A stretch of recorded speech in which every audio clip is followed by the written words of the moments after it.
The Leadership in Law podcast is powered by Law Marketing Zone. Transform your firm's digital presence with expert marketing solutions tailored exclusively for attorneys at lawmarketingzone.com. Welcome to the Leadership in Law podcast with host Marilyn Jenkins. Cut through the noise, get actionable insights and inspiring stories delivered straight to your ears. Your ultimate podcast for navigating the ever-changing world of law firm ownership. In each episode, we dive deep into the critical topics that matter most to you, from unlocking explosive growth to building a thriving team. We connect you with successful firm leaders and industry experts who share their proven strategies and hard-won wisdom. So, whether you're a seasoned leader or just starting your journey as a law firm owner, the Leadership in Law podcast is here to equip you with the knowledge and tools you need to build a successful and fulfilling legal practice.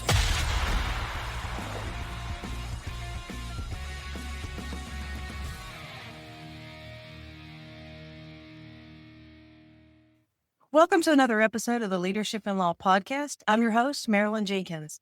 Please join me in welcoming my guest, Lisa Johnson, to the show today. Lisa is the co-founder of Been There, Got Out, a high-conflict divorce strategist and a certified domestic violence advocate who has successfully represented herself through scores of court appearances.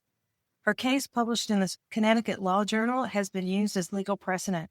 Her live testimony helped pass Jennifer's Law in Connecticut, the third state in America to expand its legal definition of domestic violence to include coercive control. She and her partner, Chris, coach people to high-conflict relationships, divorce, custody battles, and co-parenting hell so that they have a chance to the best outcome in family court and beyond. They also offer a weekly legal abuse support group for those dealing with narcissistic opponents in legal matters. Their book, Been There, Got Out, Toxic Relationships, High-Conflict Divorce, and How to Stay Sane Under Insane Circumstances, was released in March of 2023. Their current book on what to do when your ex tries to turn your kids against you, as well as a comprehensive online program, From Fear to Fearsome Family Court, is coming out this year. I'm excited to have you here, Lisa. Welcome. Me too. Thanks so much. Well, I never dreamed as a child of being a high conflict divorce strategist. Of course not. I was with my ex for nearly 20 years and never pictured that I'd get a divorce, and it happened. And it ended up taking a year and $100,000, which was 10 times more than what I anticipated, even though I didn't even think I could afford that. And then it was another several years, about 10 total, in the legal system, just trying to get my ex to comply with our legal agreement. So in the process, I was able to use, I felt like torture, but I was able to use a lot of my skills in terms of being trained as an educator. My master's is in education. So one of the things I used to love teaching was the art of persuasion. And so I had to drum up a lot of those skills to speak effectively in and out of the courtroom in terms of mediating and to a variety of judges that you can imagine over about 10 years. And so not even at the end of all the court stuff, but somewhere in the middle, I thought, this is crazy. I don't know what it's called. And then I found the term legal abuse and realized, well, this is my life. And I bet if it's my life, even though I don't know too many people who are dealing with it, I bet there's other people. Found out that 80,000 people in America alone were dealing with what I was dealing with. And then when Chris and I first started our legal abuse support group, we put it out there and I thought, okay, if I can get 2 people, great. And I think we got 12 from all over the world that first week. And then I knew we were onto something. And so that became the thing that we really specialize in. And I feel like my skills as a writer have also really helped us because we do so much with teaching the art of strategic communication. That's fantastic. Yeah, it's amazing. I think many of us have been at the ire of a narcissist and not really had a label for it. Because I know when it happened to me, I didn't have a label for it. And it's eye-opening and educational when you do, and you see there's a way out. So I applaud what you're doing, and I definitely believe that you found a market. I do want to jump into the precedent that you helped set in Connecticut. Explain how they define coercive control. Okay, so coercive control it's like a big, big topic. And when I talk to clients, I usually talk about how it's all that invisible abuse. Usually domestic violence, people think of physical or imminent threat of physical harm. But according to this group that they have the best definition, they're called Women's Aid. They're based in the UK, who has coercive control laws. Coercive control officially means a pattern of assault, threats, humiliation, and intimidation that is used to harm, punish, or frighten a victim. And this kind of controlling behavior is designed to make that person dependent, and it isolates them from support, it exploits them, it deprives them of their independence, and basically regulates their everyday behavior. So basically, it's ways to keep you in a relationship where you can't leave. So financial abuse is a big part of it. I know a term a lot of people aren't familiar with is revenge porn. And that's where someone is saying, if you leave me, I'm going to publish sexual images of you. So that's not just going to affect your reputation. That could affect your job. That could affect your family. So you're forced to Right. stay in that relationship basically out of fear of what the person's going to do if you leave. And in the United States, coercive control is actually considered a crime of liberty because you can't live as an independent person. You can't leave. You're basically a hostage in this relationship. But many people have been in these relationships for a while and they don't even realize what's going on. But coercive control is also a way to prevent conflict. So what happens in the dynamic of a couple is one person's needs and feelings and desires are focused on, and the other is basically dancing around on eggshells to do whatever they can to make them happy or to prevent them from exploding. Exactly. It's very interesting. Again, until you have a label for it, you don't realize what you're dealing with. And it's a lot of it's such a nuance of how they treat someone. And a lot of times it's also behind closed doors. So even their closest friends don't know what's going on. Right, right. I mean, 1 out of 2 people in these kinds of relationships don't realize that something is really wrong because it's become normal and familiar. Mhm. Yeah. But then someone Exactly. on the outside says, wait, you have to check with your partner to see what you're allowed to wear. And you're a grown woman. Like, why do you have to do that? In your head, it's like, oh, I never thought about that because it's gone on for so long and it didn't start like that. Exactly. Exactly. And the whole, yeah, I'm super loving what you're doing. I wish I would have realized the symptoms and what was going on earlier, but it is a condition. It just slowly happens until you all of a sudden you're controlling. And yeah, very interesting. Now, you work with attorneys to help them do what, like what therapists don't do. So how do you work with attorneys to help, say, the victim to be able to take control or get their story and move forward?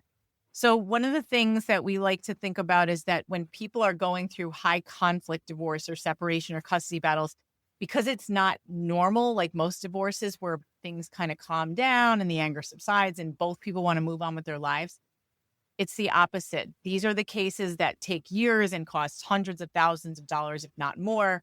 Kids are put in the middle. So it's like a war zone. So somebody really needs a team of support. So we like to work with attorneys. We like to work with therapists. Sometimes we'll meet with a client and their friend or family who's helping support them, but they really do need a bunch of people, sometimes financial advisors or real estate people, but anyone to help them kind of, I shouldn't even say float, but get through, plow through this situation. So attorneys, we often say for these cases have a hard time because they are trained in logic and most of the world is logical. And so they assume that both parties are going to come to the table and they're going to do what's fair and they're going to do what's best for the kids. But these are the cases where one person doesn't care about either of those two values. They care about themselves. And so lawyers who are involved in these cases, that we always joke and say our clients belong to my lawyer says this is the craziest case they've ever had club because it doesn't follow that normal cadence and attorneys get really fatigued. Plus, our clients tend to be the neediest ones because they are dealing with domestic violence. And often they think, well, my lawyer knows all the details, so I'm going to call my lawyer every single time something happens. And they start using the lawyer as a therapist, which of course the lawyer's not trained to do. And it costs tons of money. So, Yeah. but for a lot of people, their lawyer, they feel like this is the person that can help me the most. They're also not recognizing, and I think this is important for lawyers to be aware of, that being in one of these coercively controlling relationships, you've given your authority to that other person. I'm not blaming anyone. That's just the nature of how these things happen. And so getting out of a relationship like that, a lot of people still have the mindset of, I am going to now hire an attorney and pay them a bunch of money, and they're going to save my life. Mhm. And so basically, like, you're now my knight in shining armor, and you're going to take care of everything for me. And one thing we work on with our clients is to do what's called taking strategic oversight, and to work more collaboratively with attorneys instead of saying that, because it's also bad for attorneys to have a client who thinks you do everything and then I'm going to blame you when all this money has been Yes. spent and you haven't done what I expected you to do. So it's really, really important for lawyers to communicate well with clients. That's the biggest complaint we hear from our clients, is my lawyer is ignoring me. Keeping in mind too, that for them, when a lawyer doesn't get back to them, and I'm not saying a lawyer has to respond immediately, they are feeling what they did in that same abusive relationship, the silent treatment. So when someone's not responding, they feel that it's personal, that the lawyer doesn't like them.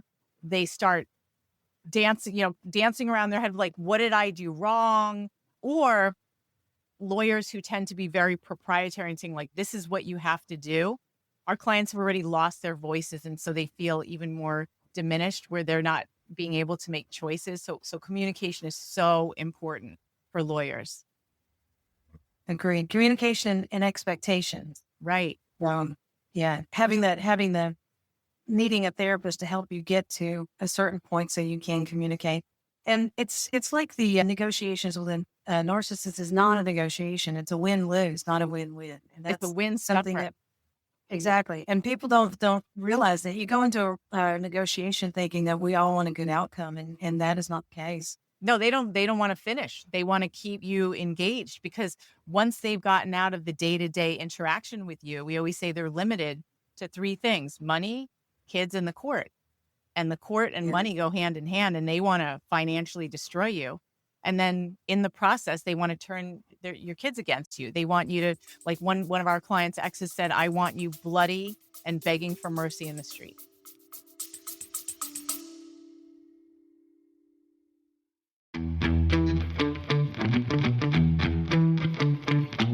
Are you a woman attorney running your own firm but feeling like you're on a never-ending treadmill? This podcast is sponsored by Wealthy Woman Lawyer, the business coaching company that's helped hundreds of women lawyers over the past 12 years, just like you, transform revenue-draining practices into wealth-generating machines. Their clients, including Brittany and Gianni, routinely break the seven-figure barrier while working fewer hours. The difference? A systematic approach that builds a firm that works for you, not the other way around. Ready for a practice that funds your dream lifestyle and gives you time to enjoy it? Visit wealthywomanlawyer.com today.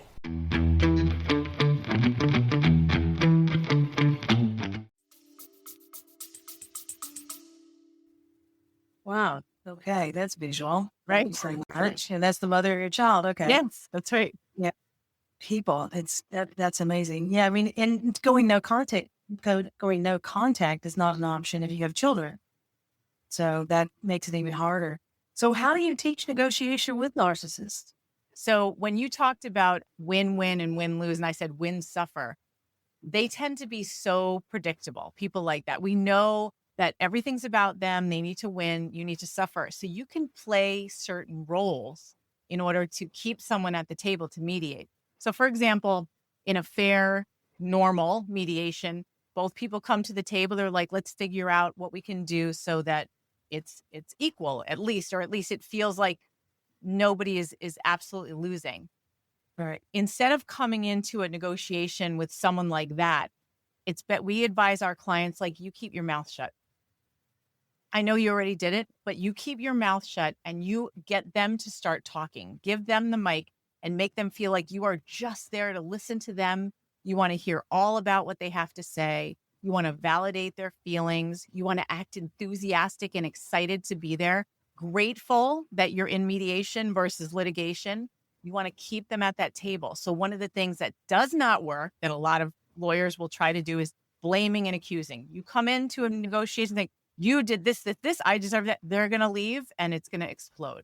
So we want to we always say we want to turn the volume down on the conflict. Like we like mediations to be a couple of hours repeatedly, not like 8-hour long mediations. So you come in that first session, you stay quiet, you listen, you get intel. And then you find what you need, and then you start using your knowledge to negotiate. And of course, this is a really involved process, but it's not about getting what you need right away. It's a patience game. And if I had one of our slides, I'd hold up the Academy Award and a barf bag. Because very unpleasant, but when you understand that that's part of the strategy, you're going to get farther. Like a lot of our clients have done really, really well, and they're shocked because they thought it's not going to work. This person's so high conflict. I heard, it's dangerous to mediate with a narcissist. No, it's better for you to try to do whatever you can outside of court, because then you have more power over, let's say, your parenting plan. Nobody knows your family as well as you do.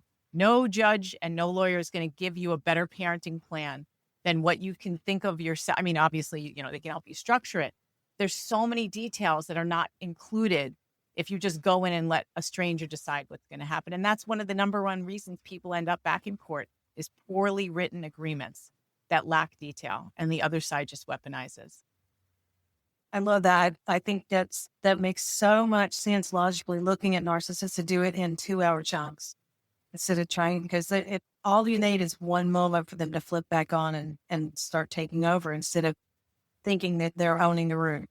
Right. And also, you pay, like, an 8-hour mediation is so expensive. And when you give them 8 hours, they're like, oh, great, I could waste 8 hours of your time. You can't just cancel. You're paying a lot of times, not just for a mediator, but you're paying for your lawyer to be there. They would love to burn through your money just playing games. So you can't get anything done in 2 hours. Why continue? And also, it's exhausting.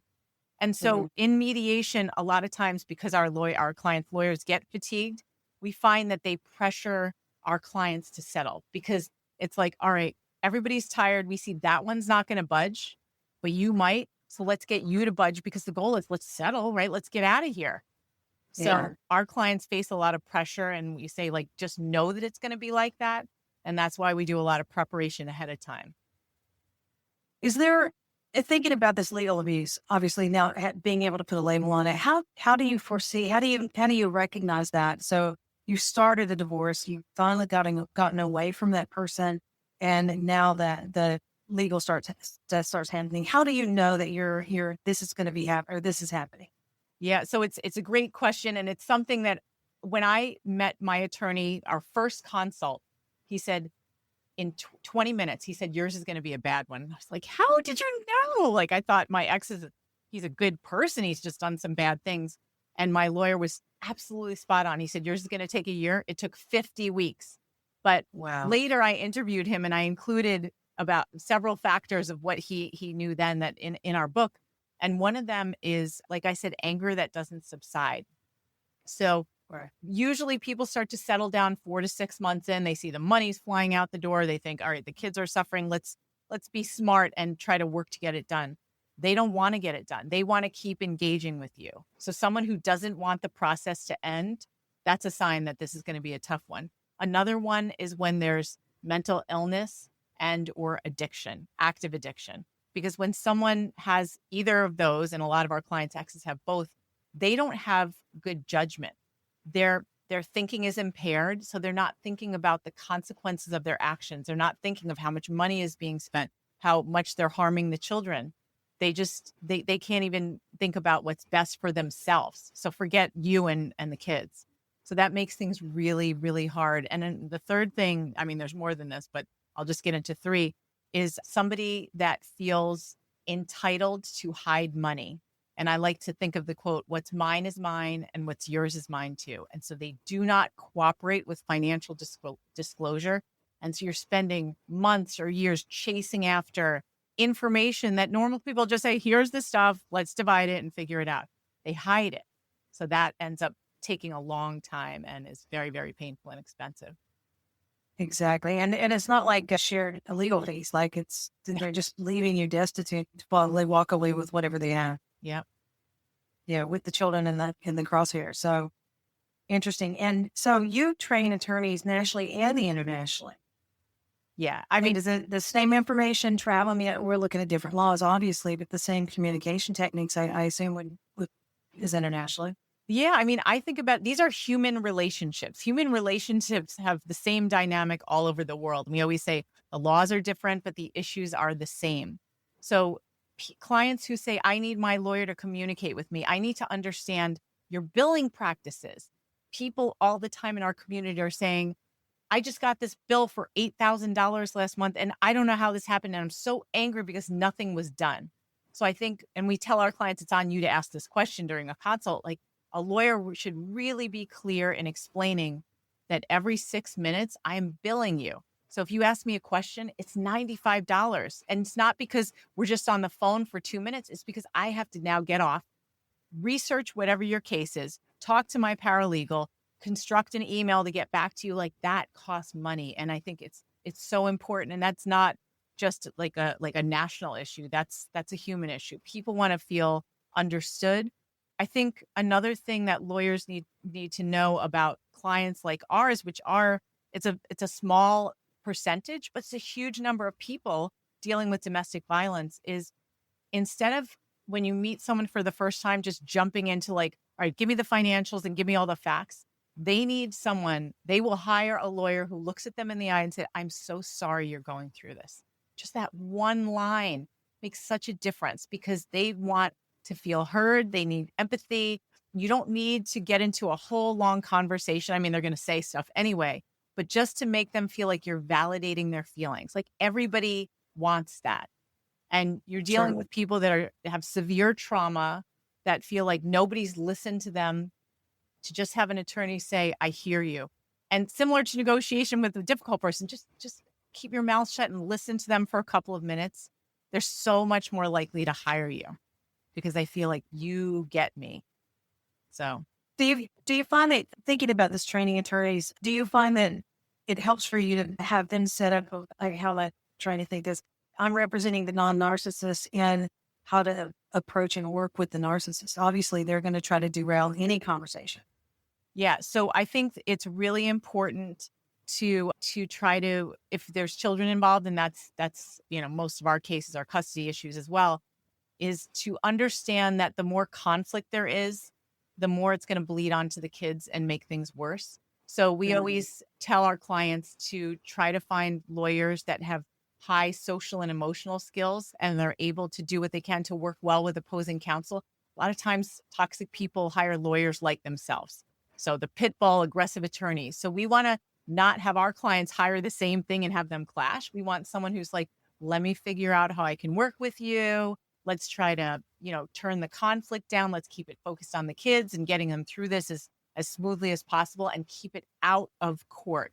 So we want people who are non-litigators, who are able to litigate if they have to, but to really have those softer skills and in being able to work not just with the opposing client, because they're not really supposed to talk to them directly, but to their attorney. And I know my partner, Chris's friend from college, is a divorce attorney in Virginia. And before we did the book, we were interviewing, all kinds of people. And she said, just because you have a high conflict person doesn't mean that you're going to have a high conflict divorce. And I was like, what? How can you avoid it? How? You have attorneys that can work really well together. They can deal with it. They can really lower the conflict. So I think it's important for lawyers to try to cultivate relationships with each other. I know some of our clients get very suspicious, like, oh, my lawyer's friends with my ex's lawyer. They're going to run up our bills. No. And we have to tell that to them. Like, that's not the case. You want your lawyer to be friendly with your ex's lawyer because that they can get along and get it done a lot easier and a lot faster. So try not to be suspicious. It's a good thing. Yeah. And I think training attorneys to see what's happening early in the process and knowing what to look for. Yeah. So it's wasting everyone's time and money. So no attorney wants to run for a year in a process that's just going to exhaust both sides. No, I mean, I think deadlines are so important, like getting a trial date and being like, this, we need to get this done or else, a judge is going to decide. But to not tolerate also approaching settlement from a point of desperation. A lot of times attorneys will say to the client, oh, just give it and then they'll stop. I'm sure this will settle down later. Like, our cases never settle down.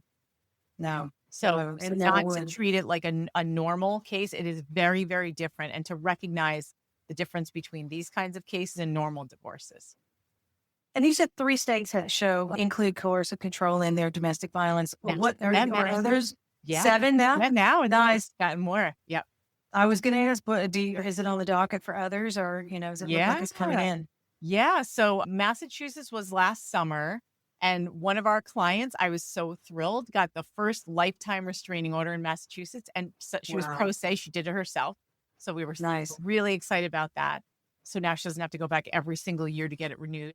But North Carolina, I think, there was something called Jesse's Law that I saw the other day and did a little post about, that they're starting to change things. But I feel like it's a wave. So the UK has had coercive control laws for years, and now one by one, our states are taking them on. So it's exciting. But, I always tell people, even if your state doesn't have coercive control laws, there's still ways to argue a persuasive case that involves that invisible abuse, where you focus on the patterns of behavior over time and the impact it has on you or your children. So coercive control, even though it's been codified in some states, people still don't know the term. It's going to take a while. So it's really about the facts and creating, again, like a really persuasive case. So just because your state doesn't have it doesn't mean that you can't use similar things in your argument. Well, I think the more education we're getting about how narcissists abuse and how to work with them, or have them work for you to get the negotiations done, I think it will continue to grow. And I thank you so much for your work. Having been in that position, it's great to see what you're doing on the negotiation side and the training attorneys to help with that. So that's a great job. Thank you so much for that. No, my pleasure. I think one of the most rewarding things, and I think for attorneys too, is to see a client who has really transformed, who gets his or her voice back as they move through the process. And I think that we tell our clients that they have such an opportunity once they get out with their lawyer to start really getting their voice back and learning to ask questions and to say, help me understand, and being part of the process. So the lawyer is usually the first person. So that's an intimate relationship. It's an important relationship. A lawyer should be aware that you're dealing with someone that's having a very hard time making decisions. And so to try to give them a little bit of grace and understand, if you show some empathy, it's going to change everything. Fantastic. Now, Lisa, thank you so much for being here. I know my listeners are probably going to reach out to you and want to talk to you about your book and your upcoming program. Where's the best place that they can connect with you and learn more? So social media on Instagram is my home base. And if you just follow Been There, Got Out, that's easy. Our website is beentheregotout.com. If you search Been There, Got Out, you'll find us everywhere. And my email is lisa@beentheregotout.com. Fantastic. And I also have a link to your book. We're going to make sure all these links are in the show notes. So definitely people reach out to her for training, and let's get these problems fixed and help people negotiate with those narcissists and come out on the good side of everything. So I appreciate your time. Thank you so much for being here. Thank you. My pleasure. Thanks for joining me today for this episode. As we wrap up, I'd love for you to do two things. First, subscribe to this podcast so you don't miss an episode. And if you find value here, I'd love it if you would rate it and review it. That really does make a difference in helping other people to discover this podcast. Second, you can connect with me on LinkedIn to keep up with what I'm currently learning and thinking about. And if you're ready to take the next step with a digital strategist to help you grow your law firm, I'd be honored to help you. Just go to lawmarketingzone.com to book a call with me. Stay tuned for our next episode next week. Until then, as always, thanks for listening to Leadership in Law Podcast, and be sure to subscribe wherever you listen to podcasts so you don't miss the next episode. Thanks for joining us on another episode of the Leadership in Law Podcast. Remember, you're not alone on this journey. There's a whole community of law firm owners out there facing similar challenges and striving for the same success. Head over to our website at lawmarketingzone.com. From there, connect with other listeners, access valuable resources, and stay up to date on the latest episodes. Don't forget to subscribe and leave us a review on your favorite podcast platform. Until next time, keep leading with vision and keep growing your firm.